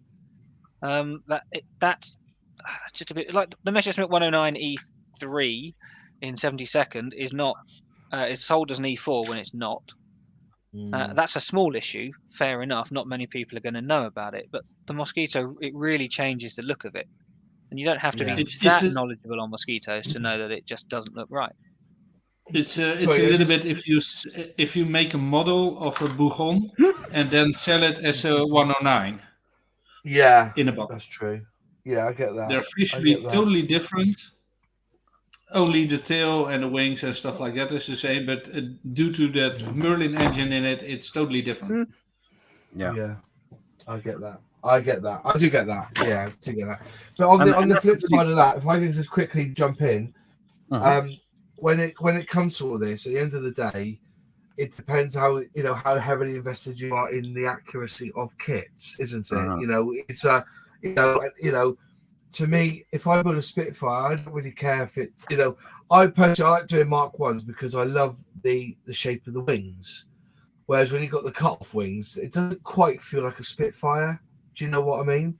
I just putting that out there. And I think it is a case of what you're looking for. Just quickly, Tiger's just put in the comments, there was that one YouTube video saying a new starter should always build a 148 Tamiya, and then he showed a bad fitting fuselage new tool Airfix BF109. That was champion scale models. That was, he said that. I've never had a bad fit of a BF109 because I think the Messerschmitt BF109 from Airfix is a pretty damn good kit. I think you agreed with me, didn't you, Captain, that it was a good kit? Yeah, it is. Yeah, it's a bloody good kit, that one. So which one is it? It's that one. It was the BF109. Is it the E? Is it E3? Is it the yes? BF109. The kit is an E3, but it's sometimes sold as an E4, which it isn't. Yeah. There's not a big difference. It's a good kit actually to go together. So, but yeah, just going through the chat now. I think Airfix for years build kits for a certain price point. Now they've answered to all people who said they want better quality. Now they have better quality kits, and the price is too high. As I said, what goes into a kit is research now is a development, getting the kits built. But I think that I don't think you'll see a bad kit over the last 5 years. Also, it's not too high because they're priced very competitively within the market. Yeah, I'd say so. Oh fuck! I just threw my rigging across the room. Goodbye. See you next week. Goodbye, mate. See you next week. But if you listen to, as I fortunately, I'm going to get onto Sprue Box in a minute because I wanted to talk about a subscription. But before we quickly go on to that, he had Chris and who else was on the chat? Yeah. Chris and who? Chris and Mark Thompson. And Mark Thompson on his interviews. If you want to go watch the interview, go onto Model Officer's channel and watch. You can put a link if you want in the group, mate, if you want, put a link in the comments. Just type in Model Officer on YouTube and it'll come up. Yeah, but type in Model Officer on YouTube, right? But he had this interview today, and I was expressing, I said, with slide modeling, or slides in tooling, side tooling, sorry, is the holy grail. Would they be using it more? And basically, it's a case of it's all done to a budget, isn't it? If you want a side molded kit, you have to pay for it. And I think about it, when Dragon do a side molded kit, you're looking at £80-90, aren't you? There's an expense to it, and you find that in the price of the kit. But if Airfix do it, they'll naturally moan that the price of the kit's too fucking high. It's like Airfix sometimes can't win, can they? You know.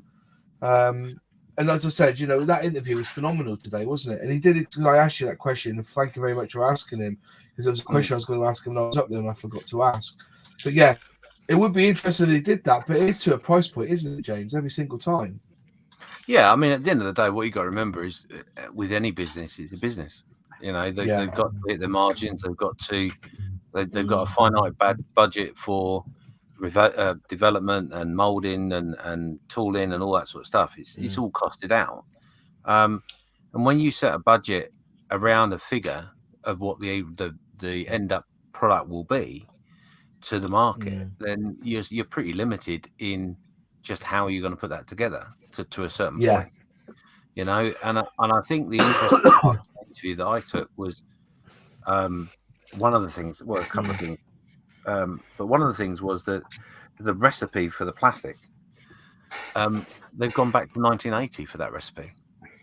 And that's an Airfix recipe, which I just find that phenomenal, because the amount of raving there's been about, oh, yeah, the plastic's so much better. And but it's the same recipe as it was in 1980 when people were moaning and saying it was shit. Well, so I don't think they did, mate. You know, about moaning. I just don't remember anyone not complaining about Airfix. I've always said that early 80s, well, mid 80s to 90s was one of the better plastics. I always said that when Hella took over and bought out, and you know, all went over there to France, and they closed it over here, that's when the plastic went shit. That's what I think, yeah. But you're totally right. You know, I think plastic is a very, very divisive thing. I just think people just expect Tamiya plastic, but even then, I've had some really soft kits from Tamiya. Yeah, I have as well. You know, I think also that the complexity of the tool. I think sometimes if they use a too hard a plastic, it doesn't tool well, doesn't mold well. So they soften it to get it to go through the gates. That's what I think happens. Yeah, but that is interesting. I think that's it. The 1980s, you know. But I don't know.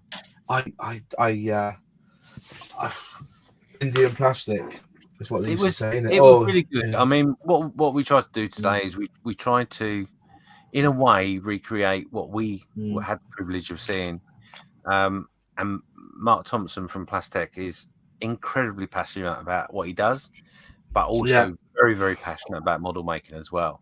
And I mean that's something I took from the day that we were there, very much so. And to sit and talk to him today really was just so interesting to watch the passion in what he was saying, explaining and showing the sprues, the test sprues, and all that sort of thing. Really, really informative. So it's worth a watch. But yeah. it was interesting, and what I hope to do in the very near future is Luke's coming on. We're going to get Luke on, and grill him. We may be able to grill him with Dale at the same time, but I'm not sure. But the plan is to get as many as the team in from Airfix to give him an hour's grilling, and then once we're done with Airfix, we're going to Tamiya. You're going to Tamiya, are you? Well, I've asked for the invite to go to their factory. Yeah. You won't get a response. You won't get a response. I've not got one over. I don't know. I mean, Revell I've always found Revell to be really, really helpful. So maybe it'll be Revell next. I don't know, but we're going to try and squeeze as many as we can. Just to what I'd really like to do, if I'm honest. Is I'd really love to get someone from Airfix, someone from Tamiya, and someone from Revell for just a round table discussion about plastic. Wouldn't that be cool? Yeah. Get them to fight, though, would it? You never know. Battle Royale. Yeah, I've emailed Tamiya on 3 occasions. They've never got back to me once. And oh dear. And I also think I think that they also look at the size of your channel and they think he's not worth it. That's what I think. Because every time I get another 5,000 subs, I email Tamiya, Revell, But I have been told that I've got a contact now that I can probably go to the Italy factory, but they won't let you film inside. Yeah. So That's no fun. There's a contact there. But I'd love to go to Germany. But I don't think I don't think Revell actually make kits in Germany anyway. I think they get them done by academies. So be interesting. A lot of the manufacturers are doing it in the Far East, aren't they? Because that's where it's cheap. You know, that's how the market flows, unfortunately. I mean, we're in a world at the moment that's very different. So, like I was saying to Mark today, I'm hoping that that he'll get a lot more business. And I'm hoping companies will see that as a sign and try and not necessarily move away from India and places like that, because they're very skilled at what they do. But just to make it a little bit more of an even playing field in the market around the world would be cool, I think. But yeah, we'll see. Yeah, it'd be interesting. Anyways, after all that, would you like to talk about your subscription, mate? Yeah, your new I can do. idea. If you could do that, mate. I've just signed up today myself. But if you want to open up and share the screen or anything, carry on, mate. I'll if you want to discuss I think it's a great idea personally, and I'll sign up to it. So if you want to share about it now, mate, be my guest. I will do. I've put the website on there for you to share. So basically, I own a website that sells model kits. It's called Sprue Box. The website is all the W's, spruebox.co.uk. So on this particular site, you won't find the normal everyday 9 million different choices. I generally will scan around and try and find products that I think are interesting or you might find interesting, and pop them up. There is a little bit, I'm not going to lie, there is a little bit of if the prices are right, I can try and bring it to you at a good price and all that. So things do change. Every month it's meant to be, every week there's meant to be new stuff, but I do have a full-time job and all the rest of it. So bear with me. It's getting better, but it's still got a little way to go. But anyway, on a more important note, are you going to share that screen, Moss? Yeah, I'm trying to find it now. There you go, all up. So I saw it move and I thought I clicked it and then it's kind of went in that circle thing. So hopefully it should go up now. So cool. Anyway, so this is the front page of the website. All the categories there. Now, this is the bit in which Moss wants me to talk about. So I've started what's called an inspiration subscription. And to make it simple for you, I've given you the ability. Why is that not going? There it is. I've given you the ability. So it's a little bit like Patreon, if you want, if to be honest, right? The difference is you're going to get something. That's my opinion on Patreon. So I apologise for anyone that's got Patreon. But what I mean by that is obviously there is the level. The first level is if you just want to show a little support towards a new business, you can pay a monthly fee of £5. You get free postage on orders over 30 quid and some subscription discounts. Now, no one has signed up for that. I don't expect anyone to. Maybe there might be a couple here and there, but generally I don't expect them to. The idea will be that eventually there will be certain packages, certain things in which I'll only send out to those people that are subscribed to these different levels. You've then got the Flying Officer, which this is a slimmed down version of the Wing Commander, which is the main option, if you like, as a taster, for want of a better phrase. £10 a month. It's for the hobbyist. You get a welcome box within 3 months, and you get 2 inspiration boxes throughout the year.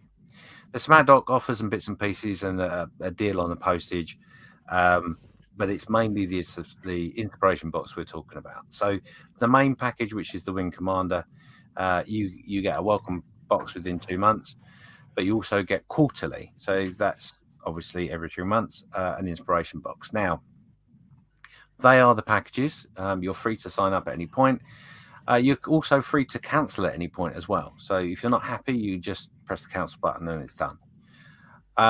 What I would say to you is the whole idea behind the package is a little bit of faith in me as a person, which is going to be difficult if I don't deliver. But But what I will do, and what I promise to do, is I won't tell you what you're getting, but what I will do is I will send you a kit out. In that box will be a kit of some description.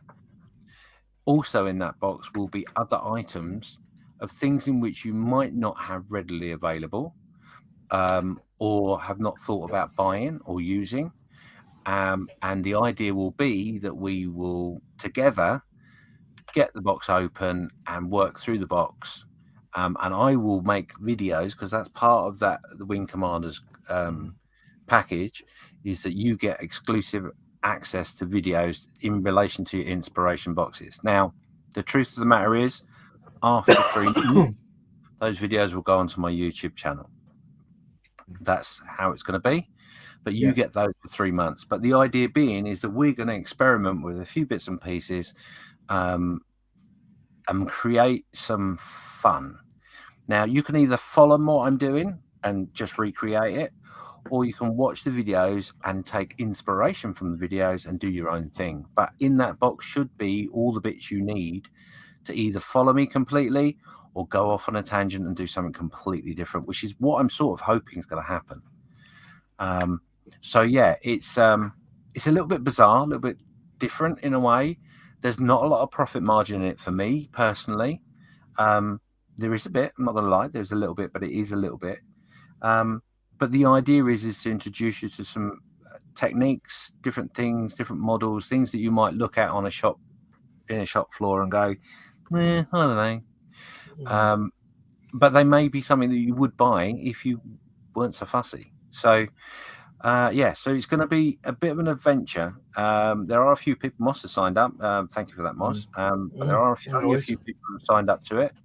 I do appreciate that it's going to take a little while to build up some momentum, but my hope is that will come in time. And obviously, once the first box is out with all the people that paid for it, then I can release exactly what they got, and you can see what that inspiration box may entail. The last thing I'd say about it is I hope over the period of time that the inspiration boxes go out, different scales will be used, different genres will be used. So it's not all going to be about one particular thing. But the add-ons will try. I will try my best to open your mind up to some things in which maybe you don't do. So, for example, without giving anything away, which is difficult. For example, we all build models, but maybe we have trouble with the bases, and we're not quite sure what to do with the bases. So maybe that might be a way of presenting your model in the box. It might be really simple. It might be really complicated. And I can promise those that have signed up to it that are going to get their welcome boxes in the next week or so. Next month in January, after all the Christmas fuss is over and done with, your boxes are already ready. They're ready to go. So they will be hitting your desk early part of January. And then we can start some fun. And I'm hoping that everyone will open that box and go, what on earth is this guy trying to do to me? Great. So yeah, that's basically in a nutshell what it is. The other thing is, I mean, obviously, so I'm signed on to, because I'm a member of my own page. Sad but true. But if you do, there's two things in which you should be aware of. So you can get to this point where you can have a profile and get a subscription, all that sort of stuff. You just go back to the homepage really, really quickly. Apples don't go quickly. So right down the bottom of the page is this bit here. So you're going to subscribe to an email that I send out to you periodically explaining what's going on. By doing that, that then potentially gives you the ability to have an account. All you need to do to get the account is literally just log on, fill out the form, password, all the sort of stuff you normally would do, and that gives you the ability to have this. Now, when you subscribe, one of the things in which you get in your account section, he says, apples. Apples and pears. There we go. So this is my account section, and the bit we're really worried about is this bit here. It's called the members page. So it's a little bit more to it. It's a gift that keeps giving, hopefully. So I've got full access. Strangely, I don't know why. and Moss has just signed up to this literally today. So this is something that he can get access to. So here will be your video content. So it'll be an inbox reviews, bits and pieces. There'll be some inspiration box demos, bench updates, and all that sort of stuff. We will be doing off-air hangouts and possibly live shows at some point, but that's quite a way in the future. So that's there. That's obviously coming soon. But right now you've got the community. So you've got a little forum where anyone that's a member can have a chat and all that sort of stuff. And that's that there. You can invite people, invite members. You can start a subject up. Oh, it's endless. What you can do is just absolutely endless. And then lastly, but no means least, is there is an app. It's not my own branded app. It's a cheap version. Comes free with the package I use for the website. And that's accessed through Wix Spaces. And that will give you access to this bit here, which is postings, and it's basically a blog. So as it stands at the moment, there's a couple of blogs there. We had a deal going on for the Spitfire, the 1 to 30-second Spitfire, that's now expired. Little welcome message, but then there'll be other blogs as we go along about what's coming, what's not coming, what deals there might be. All that sort of stuff. It's all be in there, so that'll be on the app as well. So it's quite full on. There's a lot going on, but we are getting there slowly, and over time. And the more members we get, the more exciting it's going to get. But the inspiration boxes are my little bit of fun. And to explain what I meant by the Patreon is that yes, you are paying £15 a month, but you do get a kit. You don't just get an early access to a discount code or anything like that. You are getting something physically in your hand. I'm choosing it for you. Over time, I'll get to know you better, so I might be able to make the choices a little bit more suited. But the idea is really to keep you out of your comfort zone as much as possible, because I want you to expand your abilities. There you go. Thank you very much, Moss. Brilliant, thank you, mate. And as I said, I have signed up today. I spoke to you, I think, about 3 weeks ago about it, and I think there's something that could be done. You know, you see these women get these subscriptions for makeup once a month, and we haven't got anything in the scale model realm, have we? In that respect, so. No, we've got the bit box, haven't we? You can sign up to where you get like a wheel and a hub every month or whatever. Yeah. But obviously that's not something that's practical for me. I really would love to do a next level to that, where you get a box every month. I really would. Yeah. But that's going to be quite expensive. Yeah, I'm going to say, yeah, exactly. Well, there you go, folks. Thanks for watching tonight. It's been absolutely fantastic. Hopefully next week, who's going to get on the cover? Sorry, I forgot who the chap is, but I was going to get somebody else to pop into the chat. We'll be back again next Monday. Hope you've all had a good time, and again, have a good rest of your week, folks. Cheers all. Bye bye, everybody. Bye. Bye.